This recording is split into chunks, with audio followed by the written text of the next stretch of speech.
This is Jamie Drummond for Good Food Revolution. I am sitting here at table 17 in Toronto with none other than co-owners Mr. John Sinopoli and Mr. Erik Joyal. Is that close enough? Joyal. Okay, all right. Anyway, we're here to talk about the gestation of your three establishments that you have right now, table 17, Enoteca, Ascari, and High Low. But first, let's go way back and talk about how the two of you met. Sure. Well, I think it starts with my roommates when I was living in New York. Mm-hmm. One of which was a gentleman named Patrick Archambault, who knew Erik, and Erik was living in New York at the same time and going to school. We were both going to school and kind of learning the trade. And for years, he said, "We have to meet. We have to meet. We have to meet." And then we never ended up getting together for a beer or meeting up. Mm-hmm. We actually, what happened was that Patrick, John's roommate, emailed me and invited me to John's going away party because he was moving back to Toronto. And I emailed him back and said, well, I'm already actually back in Toronto, so I missed the party. But I didn't know that. Yeah.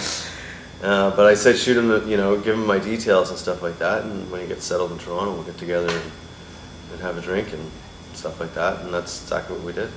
So how did French-Canadian and Canadian-Italian, I suppose, end up opening a Japanese restaurant? This is a good question. I had spent about 4 years in the UK, and I was working in the automotive business, actually, and there was a really successful, amazing concept in the UK, which was hugely popular there, and I'm sure a lot of people now have heard of it. It was called Wagamama. I used to love it when I was at university Yeah, in London. Yeah, like I was there when it first opened. Yeah, it was the best spot. And I remember when I first started spending time in London, it was there were just a couple there, and then they sort of exploded. And they were all over the place, different parts of the UK. Then they started expanding into different parts of Europe, like Ireland and Holland, and anyway. So that was sort of that's sort of where the original inspiration came from, was doing a sort of Wagamama-esque inspired concept here. It developed into something quite a bit different, but that's where the original inspiration came from. And John, with your kitchen background, how did you feel when he proposed this Japanese izakaya? Well, it's funny because he didn't propose it to me as such off the bat. We met for a beer, and he had already spent a long time, maybe a full year, developing the business plan. Yeah, and a little less than that, but a while.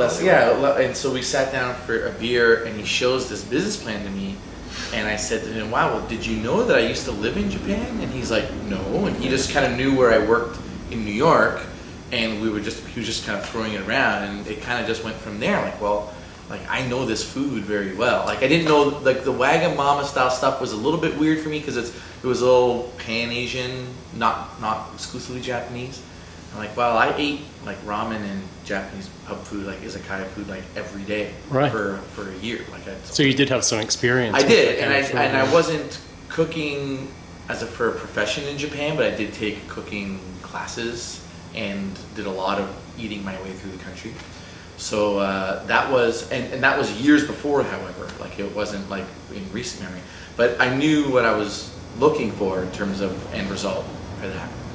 So we ended up talking, and I started just consulting with him in terms of kitchen design and menu design and hiring staff and stuff, and it developed into a partnership. Now, in hindsight, looking at Izakaya at Front and Church there, it was way ahead of its time. It appears that perhaps Toronto wasn't quite ready for the Izakaya concept at that moment in time. How do you feel about that? I think it's fairly accurate. Yeah. I mean, we were really, hurts a little. Yeah, but we were really proud of what we did. But at the same time, we were both like, this is getting on 10 years ago. Yeah. So we were both in our late 20s when we took on this project. Me being sort of a first-time owner-operator and, first kitchen that, John was exclusively in charge of. I think I was like 27 and John was 26 or something like... A couple years later, but yeah, something like that. Whatever it was. It was certainly before we were both 30. Oh, yeah. So that was a pretty big nut to crack on your first go as well. So, I mean, we made probably some errors in judgment that in hindsight you could look back on and think, well, It wasn't a small restaurant. What were, No, it wasn't. It wasn't a small restaurant. You know, like what were we thinking? You know, like what? There were just certain elements that today I think both of us would be like, no, we wouldn't do that again. Yeah. So how did Table 17 come about, and where does the name come from? The name is very simple. It's it's funny, when we were about to open this place, it was a very fast turnaround on this project, and there was a lot of names being bandied about that were French or Italian or Spanish or this, and we decided on a name that wouldn't put us in a particular box where no one would think of a particular style or or even like style of service associated with it. So the number 17 is simply the address 782 added up, and then table evokes like hospitality and like hosting and welcoming, and obviously you figure out it's a restaurant by the name, which is always a good thing, because with Izakaya, not everyone knew what it meant. Like now it's a term in common restaurant parlance. Everyone knows what that means. 10 years ago in Toronto, nobody knew what an izakaya was, and no one knew how to pronounce it, and no one knew that it was specifically Japanese by reading the word. So we had a lot of branding hurdles in that regard, and we wanted to make sure we didn't have any of those here. What would you say the underlying philosophy was of Table 17 as a restaurant? Well, I think it was really both of us, and we had another partner at the time, but certainly John and I. We wanted to create a spot that we'd want to go to, that was sort of like a good neighborhood bistro that's casual but very, very well executed. It takes the food and the service extremely seriously. And then you expanded into Enoteca Ascari. Tell me a little bit about the idea behind that particular establishment. I think ever since I'd been working in New York, I worked at a place that was a very high-end fine dining restaurant, and that opened a wine bar next door, and I saw immediately how that business model there did extremely well, and not only that, but in talking with the owners and the managers, was actually more profitable and better performing, even though it was a smaller space, just had less costs and involved, and you attracted a different frequency of diner there than you did at the more high-end place. Not to say that Table 17 is particularly high-end. Simplicity, I think, was also a factor as well as putting together that kind of menu. There's a simplicity of execution. The product is amazing, but it's something that we can just sort of like streamline a little bit. Whereas Table 17, everything's very composed. There's a lot of elements that go into everything, from the food to the bar to the dining room to everything. Whereas this is quite a bit more. The Ascari idea was a lot more streamlined. Well, in the few years you've been here, you've certainly managed to establish quite the empire in the East End, and I guess That's a large word. the most recent opening would be High Low. Please tell me a little bit about High Low and how that came about. That came about really by accident. The space where High Low exists today was a bakery, and when it first opened as a bakery, I think it had its struggles, and it went up for sale, and we just sort of I was watching it, and the price was going down every now and again, and it got to a point where, oh geez, this is a pretty good deal, and there's a lot of stuff in there. Like the bones of the place was really good. It had a new air conditioning system. It had this big kitchen in the back with walk-in fridge and walk-in freezer.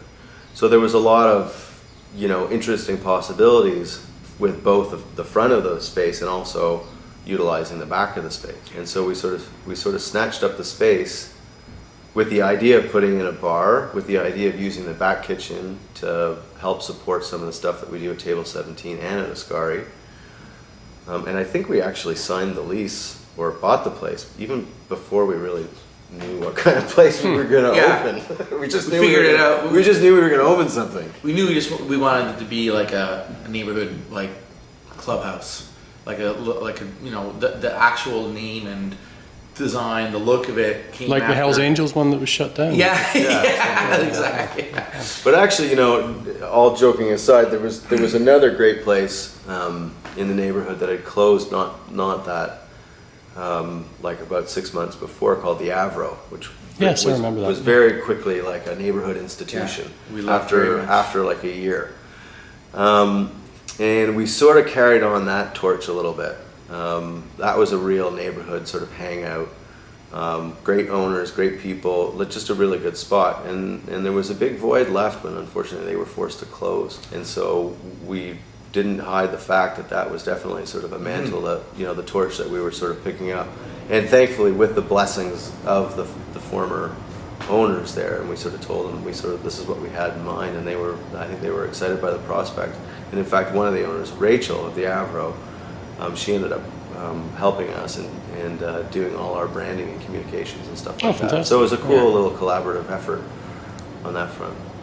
Well, I have to thank the two of you for spending time with us at Good Food Revolution today, and for bringing all of this culinary richness to the East End. You really do have something special going on over here. Thanks, we appreciate it. And we have a lot of fun with it. So. Thank you for your time today. All Take right. care. Thanks.